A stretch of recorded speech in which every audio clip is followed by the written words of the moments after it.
तीन राज्यों में बीजेपी की प्रचंड जीत को बाजार की सलामी। करीब 300 पॉइंट की तेजी के साथ निफ्टी ने बनाया नया शिखर। बैंक निफ्टी में भी करीब 1000 पॉइंट की रैली। सेंसेक्स, निफ्टी और मिड कैप भी नए रिकॉर्ड पर। बीजेपी की जोरदार तेजी के बाद बाजार के दिग्गज भी बुलिश।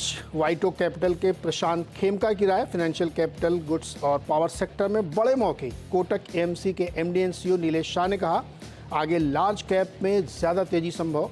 निर्मल बैंक के राहुल अरोड़ा ने अंतरिम बजट तक निफ्टी के लिए 24,000 का दिया टारगेट। बाजार में लगभग सभी सेक्टर्स में खरीदारी। सरकारी कंपनियों में सबसे ज्यादा जोश। पीएसयू बैंक इंडेक्स में 3% से ज्यादा का उछाल। Energy, oil and gas index 2% से ज्यादा ऊपर। 9% से ज्यादा की तेजी के साथ एचपीसीएल बना वायदा का टॉप गेनर।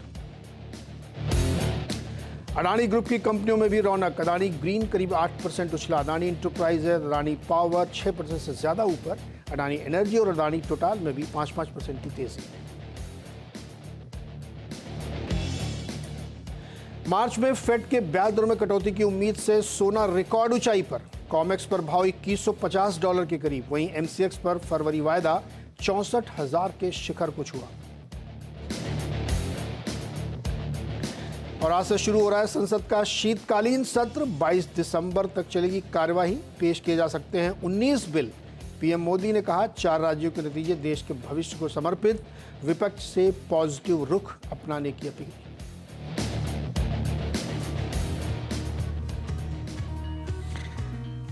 तो चलिए, मार्केट के हम लोग काफ़ी चर्चा कर रहे थे। अब बहुत सारे आपके सवालों के जवाब लेंगे और आज जो हमारे साथ मेहमान जुड़ रहे हैं उनसे हम लोग बातचीत करेंगे, देखने की कोशिश करेंगे कि क्या दरअसल तस्वीर बन रही है और इन चुनावों के बाद किस तरीके की स्थिति यहाँ पे बन के आएगी। मेहमान जी को हमारे सामने लेके आइए स्क्रीन पे फटाफट, फिर उनसे चर्चा करते हैं। गाबा सर नमस्कार, बहुत बहुत स्वागत है आपका।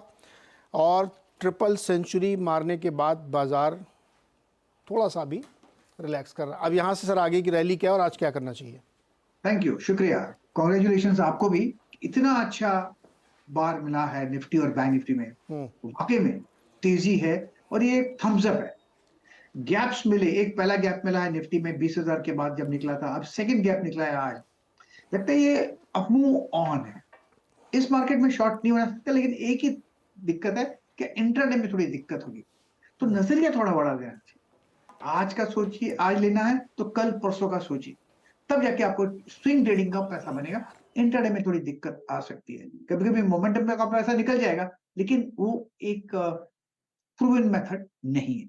निफ्टी ऊपर है, 20,667 है, 21,000 तक जाना चाहिए, मैटर ऑफ टाइम। और बैंक निफ्टी कहां पर है? बैंक निफ्टी 45,900 है, ये 46,000 से चला जाएगा। शायद आज चला भी गया था 46,000, यस चला गया था। हायर जोन आते दिनों में बैंक निफ्टी में भी देखेंगे। वीकनेस कहीं पर भी नहीं, वीकनेस एक बाइंग का मौका है। ओके, निफ्टी बैंक में सारे शेयर्स ऊपर, 900 पॉइंट की तेजी है। एचडीएफसी बैंक में भी मजबूती देखने को यहाँ पे मिल रही है। तो अच्छा प्रदर्शन आज बाजार में सब चौतरफा हो रहा। सरकारी शेयरों में भी अच्छी खासी तेजी है। चलिए फटाफट अब सवाल जवाब लेना शुरू करते हैं। पहला सवाल लेते हैं राहुल का। राहुल जी नमस्कार, सवाल पूछिए सर। नमस्कार नीरज सर, नमस्कार गाबा सर। जी सर मेरा सवाल है, ये मेरे पास एनबीसीसी के 1000 शेयर है, 37.50 के भाव पे।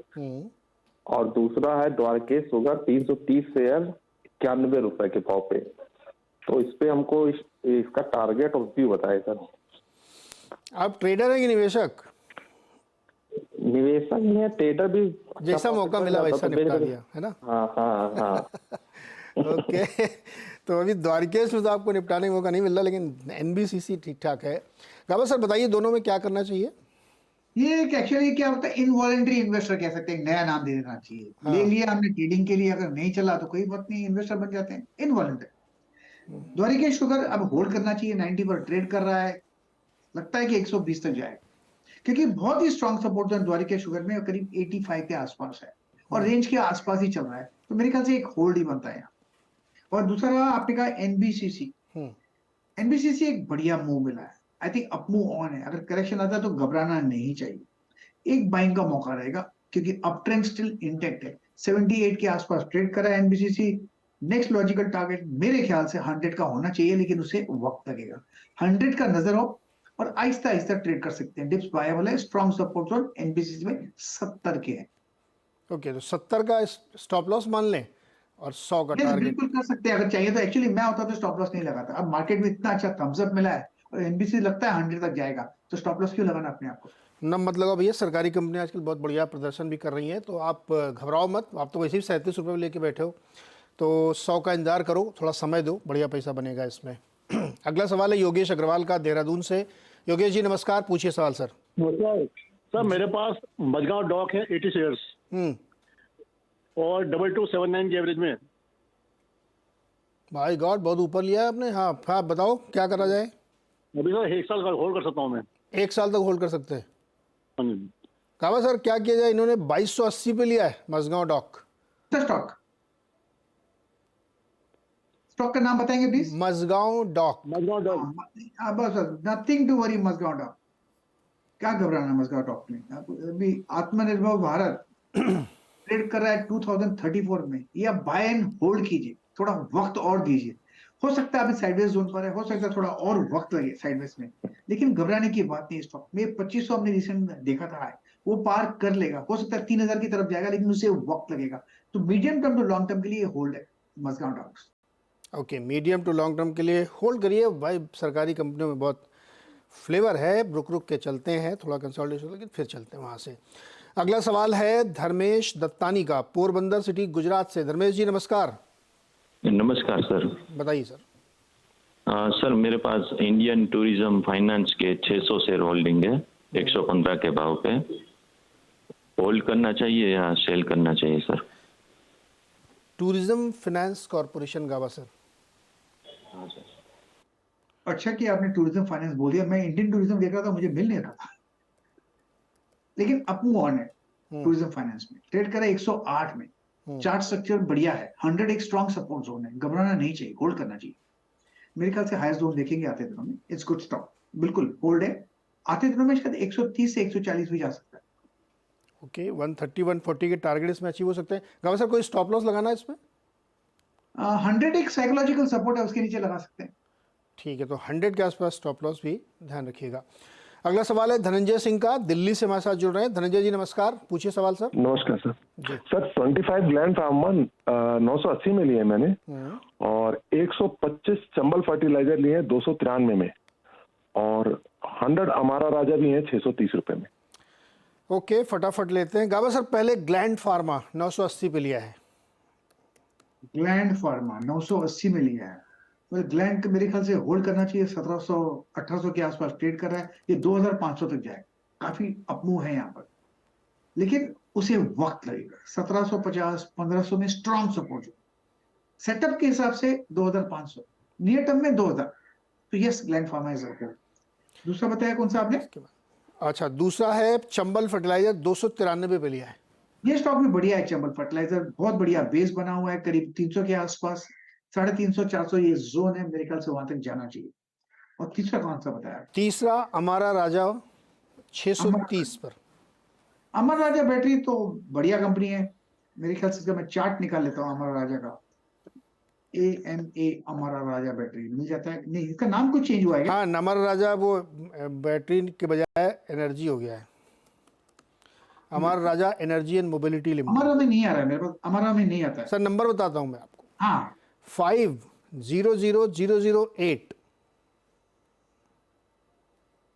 ARENM अपमूव मिलेगा। 777 पर ट्रेड कर रहा है। बहुत ही स्ट्रॉन्ग सपोर्ट जोन 600 पे है। अमर राजा ENM एनर्जी एनएम 1000 तक जाना चाहिए, लेकिन उसे वक्त लगेगा। लेकिन नजरिया लंबा होना चाहिए। नजरिया लंबा होना चाहिए। 1000 तक इन्होंने 630 पे लिया है। बिल्कुल तो होल्ड करना चाहिए। होल्ड करिए धनंजय जी, आप इसको भी 1000 तक ये जा सकता है। गावा सर एक कंपनी से जरा चर्चा कर लेते हैं थोड़ा सा नंबर्स पे। ई स्कूटर जो बनाने वाली कंपनी है ओला, उसने 30% से ज़्यादा स्कूटर बेचे अकेले नवंबर महीने में। इतनी बड़ी ग्रोथ उन्होंने दिखाई है और काफ़ी ज़बरदस्त डिमांड बनती हुई दिख रही है। इस पर बातचीत करेंगे ओला इलेक्ट्रिक के chief marketing officer Anshul Khandelwal ji से। अंशुल जी स्वागत है आपका। ई स्कूटर सेगमेंट में बहुत सारे लोगों की नज़र रहती है। नवंबर में आपने 30,000 स्कूटर बेचे हैं और ये 30% की मंथ ऑन मंथ ग्रोथ दिखा रही है, जो कि सिग्निफिकेंट है। और ईयर ऑन ईयर देखें तो 82% की ग्रोथ है। तो ये इस तरीके के नंबर जो निकल के आए हैं और काफ़ी बढ़िया यहाँ पे ग्रोथ देखने को मिली, रजिस्ट्रेशन भी काफ़ी उम्दा दिख रहे हैं। तो ये जो समझाइए कि ये जो पूरा ट्रेंड बनता हुआ दिख रहा है, ये किस तरह से समझा जाए? इस नवंबर में हमने 30,000 रजिस्ट्रेशंस किए हैं, 30,000 सेल्स करी है, जो कि एवर हाईएस्ट है। This is highest ever sales. And also industry में जो एक मेंटल बैरियर है 30,000 का, वो भी हमने क्रैक तोड़ दिया है, विच इज अभी तक सब लास्ट मंथ हमने 23-24,000 कुछ किया था, इस महीने हमने 30,000 किया। अभी तक किसी ने भी इंडस्ट्री में 30,000 यूनिट्स अ मंथ सेल नहीं करी है। सो ये साइन है कि industry is coming of age and इसके ऊपर it will only go up from here. And ये जो सेल है, ये 2 प्रोडक्ट्स आई है, S1 Air और Pro, and the third one which we have S1 X Plus, वो तो भी हमने लॉन्च भी नहीं किया, एज एन डिलीवरी भी स्टार्ट नहीं हुई है, जो कि दिसंबर फर्स्ट वीक में उसकी डिलीवरी स्टार्ट होगी। तो हमारे नए पोर्टफोलियो में से 2 प्रोडक्ट के साथ हमने 30,000 अ मंथ किया है, जो कि मुझे लगता है कि बहुत ही बड़ा अचीवमेंट है for the industry, not just for us but for the industry. And पिछले 15 महीने से we been doing this, and हमारा मार्केट शेयर इस महीने भी 35% के आसपास है, and we have been leaders in the market for the last 15 months. Anshul ji, ये जो S1 है, इसके जो अलग अलग वेरिएंट्स हैं, बाज़ार में इनकी बहुत प्रतीक्षा है। एग्जैक्टली हमें समझाइए कि डिलीवरी और बुकिंग प्लस उसके साथ डिलीवरी कब से शेड्यूल किया आपने प्रॉपर? तो बुकिंग्स तो अगस्त से ही चल रही हैं और लोग खरीद रहे हैं। डिलीवरीज अभी नवंबर से स्टार्ट होंगी। हमने अगस्त में प्रोडक्ट को लॉन्च किया था, तो थोड़े डिलीवरीज टाइमलाइन दिसंबर का था, तो अभी दिसंबर से स्टार्ट हो रहा है। बट अब हमने उसका प्रोडक्शन क्योंकि स्टार्ट कर दिया, डिलीवरी स्टार्ट हो गई है, तो अब S1 X Plus इस दिसंबर में we feel it is going to be very exciting for us with the third product, and December is going to be very important for us with S1 X Plus coming in, and we should stay tuned. आज हम we should wait for some announcement today also. हम कुछ exciting करने वाले हैं on Twitter. Bhavesh will announce very soon. तो इस दिसंबर में बहुत कुछ होने वाला है, और दिसंबर में बहुत कुछ होने वाला है और बंगलुरु में कुछ हो भी गया है। बाइक टैक्सी आपने रीलॉन्च की थी नवंबर में, कैसा इसका एक्सपीरियंस है, कैसा प्रदर्शन है? अभी हमारे ऑलमोस्ट 1000 सेंटर्स हैं, 936 to be precise, and we'll continue to expand this. हमने लास्ट दिसंबर में खोलना चालू किया था, एंड जून जुलाई तक हमने अपने खोल दिए थे। तो अभी नाउ ये मैच्योर हो रहे हैं, we are working on these centres, and as and when we feel more need, तो we will expand these centres as well. Okay Khandelwal sir, बहुत बहुत शुक्रिया और best wishes for next month and new launches. गावा sir, वापस आपके पास। अब ये ओला का हमने इसलिए चर्चा की क्योंकि लिस्टेड नहीं है, फिर भी क्योंकि बहुत तेज़ी से ई बाइक ई स्कूटर का बाज़ार बढ़ रहा है। इसमें लिस्टेड प्लेयर ऑलरेडी हैं भी, बजाज, TVS, हीरो। इन तीनों में जो लिस्टेड स्पेस में आपको सबसे अच्छा कौन सा लगता है सर? सभी अच्छे लगते हैं। बजाज ऑटो भी ऐसी जगह पे ट्रेड करा है 6100 पर, कौन रोक सकता है उसे? स्ट्रॉन्ग सपोर्ट जोन 6000 है, तो मेरे ख्याल से बजाज ऑटो तो है ही। हीरो देख लेते हैं, हीरो का भी चार्ट बहुत ही बढ़िया है, 3835, ये 4000 पार कर ही लेगा, यस कॉन्फिडेंट हूँ। और भी हायर जोन देखेंगे, उसका चार्ट बढ़िया है। रही बात TVS मोटर्स में, यहाँ पर भी इस स्पेस में भी अपमूव ऑन है, थोड़ा डिप मिल सकता है लेकिन बायबल है। तो तीनों स्टॉक न्यू हाई पे चल रहा है, तो मेरे ख्याल से कोई घबराने की बात तीनों में नहीं है, और ये मेरे ख्याल से अच्छा मुनाफा देंगे लॉन्ग साइड।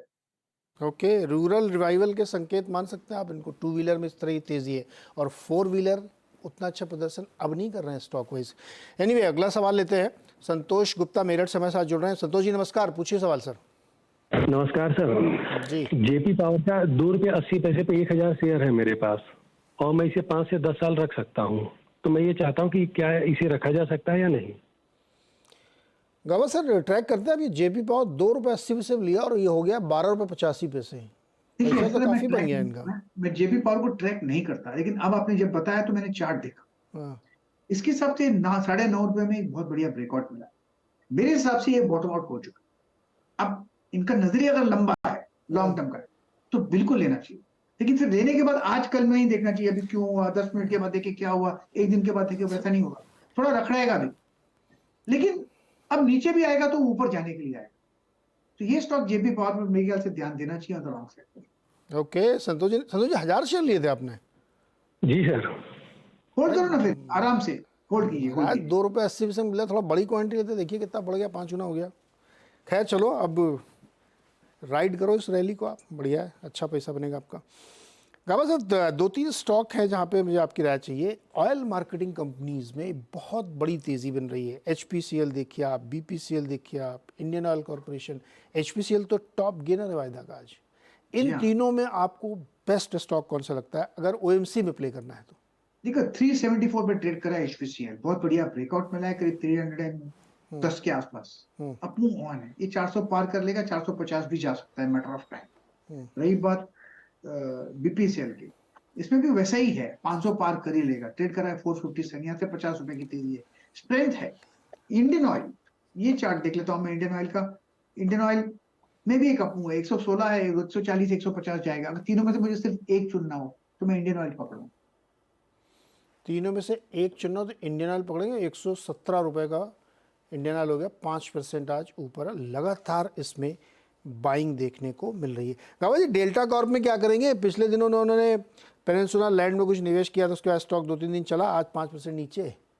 एक्चुअली वो लैंड का इशू के हिसाब से करना नहीं चाहिए था बेसिकली। अब तक इसमें वो क्लैरिटी नहीं मिलती जब तक GST की। डेल्टा कॉर्प का टेक्निकल चार्ट स्ट्रक्चर वीक है, जो रिसेंट लो देखा है हमने करीब 130 के आसपास, वो भी ब्रीच हो सकता है। अगर वो ब्रीच होता है तो काफी गिरावट आती है, फिर 100 का जोन भी देखेंगे। ओके, मेरे ख्याल से 100 के आसपास पॉसिबिलिटी है आने की, वहां पर शायद एक वैल्यू बाइंग बन जाए, क्योंकि 3 डिजिट्स का स्टॉक बन जाएगा उस समय, वो एक जगह बन जाती है शायद खरीदने की।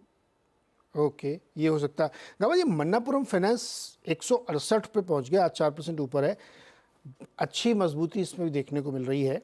क्या राय बनती है आपकी इसमें? स्ट्रेच है लेकिन अप मूव ऑन है। 168 के आसपास ट्रेड कर रहा है मन्नापुरम फाइनेंस, स्टॉप लगाना चाहिए 164 का, और मेरे ख्याल से 180 का ये जोन है, वहां तक जा सकता है। बाई मोड पर है, हाई टाइम फ्रेम के हिसाब से भी बाई मोड पर है, तो it's a by and hold stock, घबराना नहीं चाहिए। एक्सपेंशन कॉन्ट्रीब्यूट होते रहेंगे, वो अपना काम करें, हम अपना काम करें। ओके गाबा सर, अब तो चुनाव निपट गए हैं, सब कुछ हो गया, मार्केट ने उसको बहुत सी सलामी दी है, सब कुछ ठीक ठाक हो गया है। एक स्टॉक अगर आपको कोई निवेशकों को सुझाना हो अगले 6-8 महीने, साल भर, 2 साल, 5 साल के लिए, कौन सा सुझाएंगे आप? देखिए मैंने दिवाली के लिए स्टॉक रेकमेंड किया था HDFC बैंक। उसका रीजन ये था, एक तो है मेरे पोर्टफोलियो में है, ये डिस्क्लोजर है फिर IPO के समय से। लेकिन HDFC बैंक का जो 1460 हमने लो देखा ना, एक क्लासिकल टेक्निकल बॉटम है, ब्यूटीफुल टेक्निकल बॉटम, वो ब्रीच नहीं, वो बॉटम आउट हो चुका। इसमें जब भी कोई डिस्क मिलती है खरीदारी का मौका रहेगा। ट्रेड करा है 1584 पर HDFC बैंक, नियर टर्म में टारगेट 1700, लेकिन मैंने ये दिवाली पिक दिया है, from this Diwali to Diwali आप मुनाफा कमाएंगे HDFC बैंक में। सेफ्टी मार्जिन हाई है, बॉटम आउट हो चुका टेक्निकल, जब तक 1460 बरकरार है तब तक सब कुछ ठीक है बस, क्योंकि तो वो जो अगली दिवाली सर अक्टूबर-नवंबर में पड़ेगी, तब तक क्या लक्ष्य होगा इसका? 2000 की तरफ जा सकता है, एवरीथिंग इज पॉसिबल, क्योंकि स्टॉक बढ़िया है, पेडिग्री अच्छी है, टेक्निकल चार्ट स्ट्रक्चर बढ़िया है, और 1460 जो लो है टेक्निकली ब्यूटीफुल लवली बॉटम है, बहुत प्रिसाइज बॉटम है। यस, हल्के हल्के करके देखिए 1600 के करीब पहुंच गया ये। तो ये है गाबा सर की पिक अगर आप लेना चाहते हैं, लेकिन डिस्क्लोजर याद रखिए, गाबा जी खुद उसमें इन्वेस्टेड है IPO के जमाने से। गाबा सर कितने का आया था IPO इसका? मुझे अभी ध्यान ही नहीं साहब, मुझे थोड़ा भी ध्यान नहीं, मेरी कॉस्ट 0 है, क्योंकि इसमें डिविडेंड आके मेरी कॉस्ट 0 हो गई। सर बड़ी कितना बढ़िया इन्वेस्टमेंट था कि गावा सर को अब ये भी याद नहीं कि कितने में IPO लिया था, क्योंकि इतना फ्री में हो गया डिविडेंड मिल के। एनीवे ये आप ध्यान रख सकते हैं, आप एक राय किसी और से भी ले सकते हैं HDFC बैंक पर, लेकिन गावा जी की ये पसंद है। गावा सर बहुत बहुत शुक्रिया हमारे साथ जुड़ने के लिए और दर्शकों की मदद करने के लिए। अब यहाँ पे एक छोटा